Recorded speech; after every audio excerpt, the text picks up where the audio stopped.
He's just gonna freaking attack my finger now. And guess what?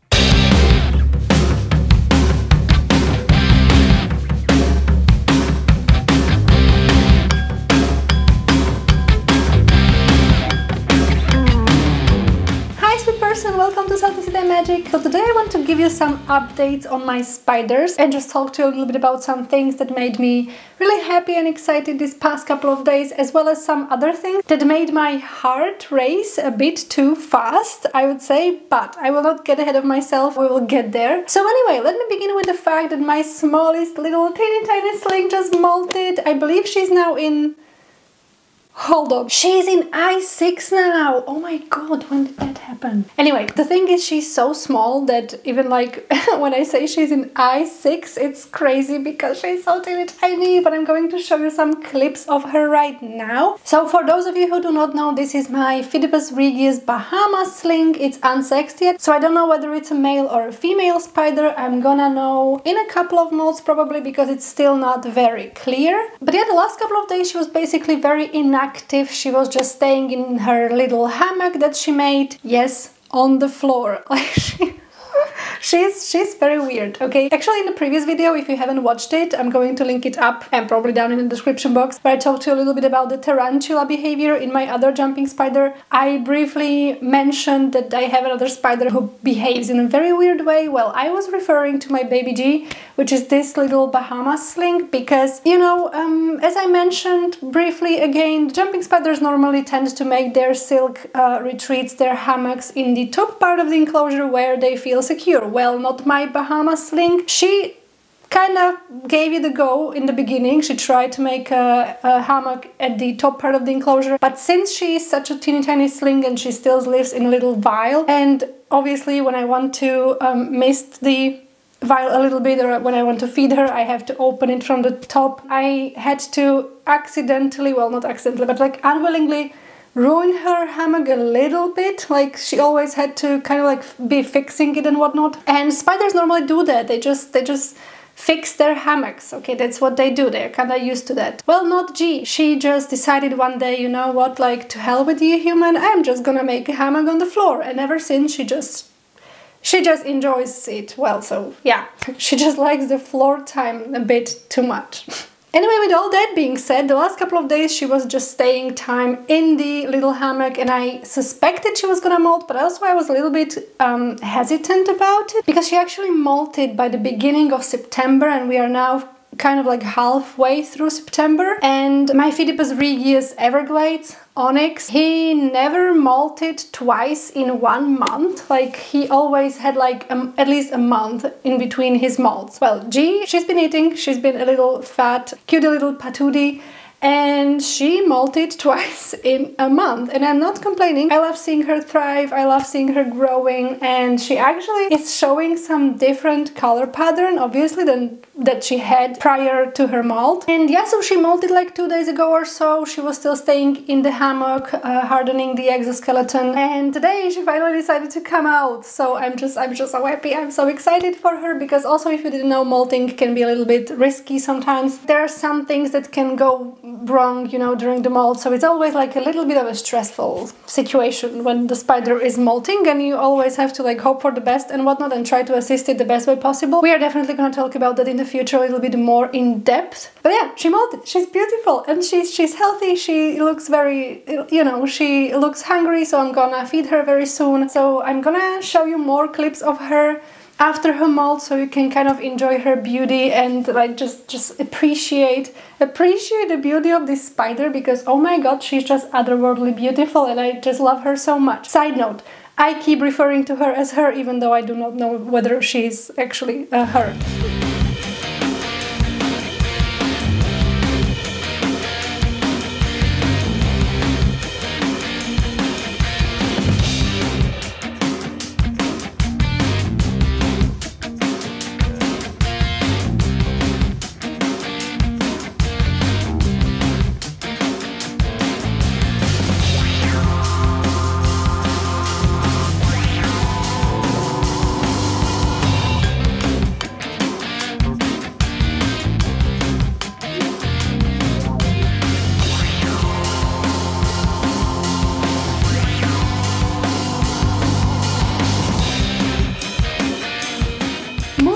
let me tell you about the little incident that happened, which if you follow me on Instagram, you already know about it. If you watch my stories at all, I know it's a mess in my stories sometimes, forgive me for that. So the other day I was handling my oldest jumping spider, which is my Phidippus regius Everglades onyx, leaving his picture somewhere here. So I've been handling him, and again, just a quick side note, the only way that onyx allows me to handle him is when I offer him a fruit fly, and that way he comes on my hand and he kind of like, well, eats the fruit fly, and then he basically chills a little bit and sometimes like walks around, explores and whatnot. Well, I was just doing that, right? I was feeding him the fruit fly and I was just doing a little bit of handling with him, and then all of a sudden he dropped the fruit fly. Well, he finished it basically, but he dropped it, and then he was like over here on my somewhere here on my hand. And then, well, I have this ring, right? I have this spider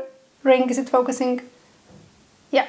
I have this spider ring, and well, normally when onyx is on my hand, he doesn't really mind the ring being in a spider shape. He actually even like gets curious sometimes and kind of like touches it and whatnot. Sometimes he literally just like chills on top of it while he just grooms himself. Like, he didn't have any problem with the spider ring whatsoever so far. However, this that I'm mentioning to you, he basically dropped the fly and he started like looking at the ring, and I'm so sorry I don't have a video of this, but oh my god, he started looking at my ring. He started moving towards it very slowly, and I was like in that moment I was like, he's gonna attack this ring. Like, he's either gonna think it's a food, or he's gonna think it's another spider, and he's just gonna freaking attack my finger now. And guess what? That's exactly what he did. He jumped on my ring. He jumped on it, trying to, well, basically pierce it with his fangs, just as what he does when he hunts the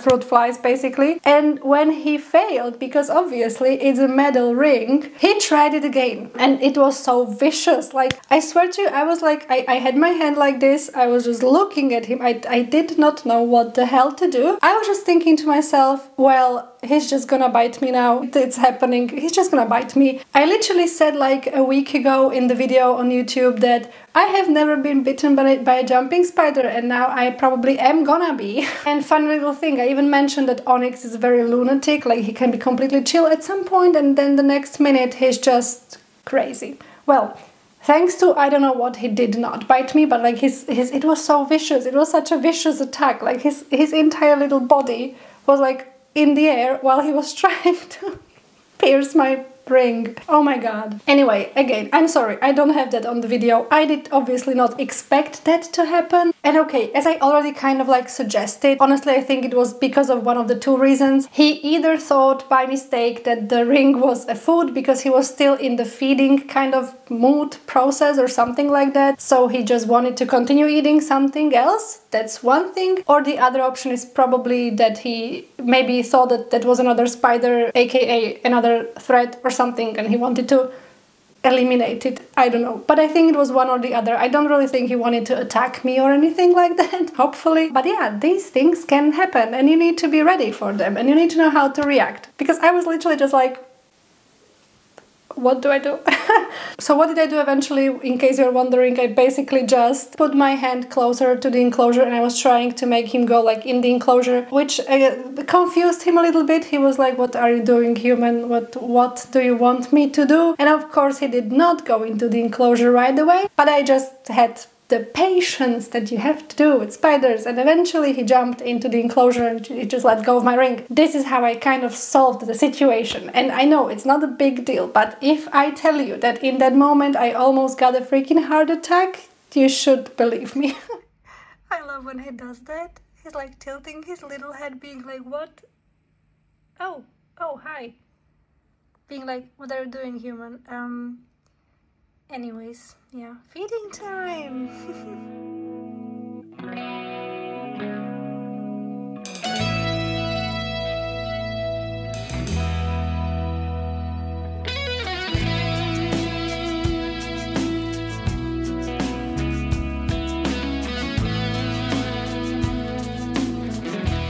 Okay, so moving on, I'm going to mention something that makes me really excited, and it's not really related to any of my spiders in particular. I'm finally going to set up a little like a play gym kind of thing for my spiders. If you're completely new to the spider world, you might be looking at me now thinking, girl, what? And I don't blame you, it sounds crazy. Like, what do you mean a play gym for spiders? Jumping spiders basically love exploring and kind of like touching different surfaces, and they just love to be entertained somehow because they are very curious being, right? Jumping spiders, they get bored. They get bored and they need some you know, they need some entertainment, basically. This is why we put enrichments into the enclosures, basically. But there's also this thing going on that I have seen people doing on the internet where they kind of like craft some English words, oh my god, like structures, and they decorate it and whatnot, and they basically then let their spiders to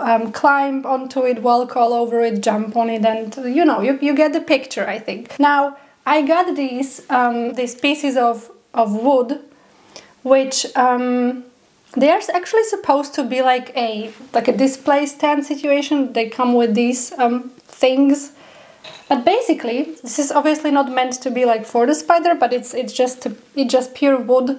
So I think it's actually quite perfect, and it should be quite easy to assemble, which is very good because I'm actually terrible with crafts. Like I don't do crafts, but I'm gonna give this a try. Side note, you can actually get super cool play gyms on Etsy, like some Etsy stores sell super crazy beautiful things, but as I mentioned in one of my videos, these stores tend to be overseas. I live in Slovakia, and these stores are normally, I don't know, in like United States or something, and the shipping, I wouldn't mind buying the play gym that someone else did, but when the shipping is more expensive than the item itself, you kind of think it again, and you're like, yeah, maybe I'm gonna give it a go, and maybe I will get crafty myself. So I'm gonna do that. And I also got these things, which I don't know what they are called like at all, but it looks nice and lovely and pastel. And I actually also have the black ones, but the thing is, I'm gonna figure something out, and I'm gonna try to do something with all of this. I don't know if I'm gonna do that on video, probably not, because I'm just terrible at this, but I just wanted to tell you that this is a little project that I have going on for my spiders,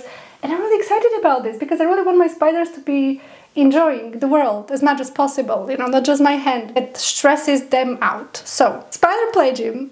So anyway, obviously when I finish it up, I haven't even started. Basically, when I assemble it, I'm obviously going to show you, and just wish me luck, okay? Just wish me luck for now.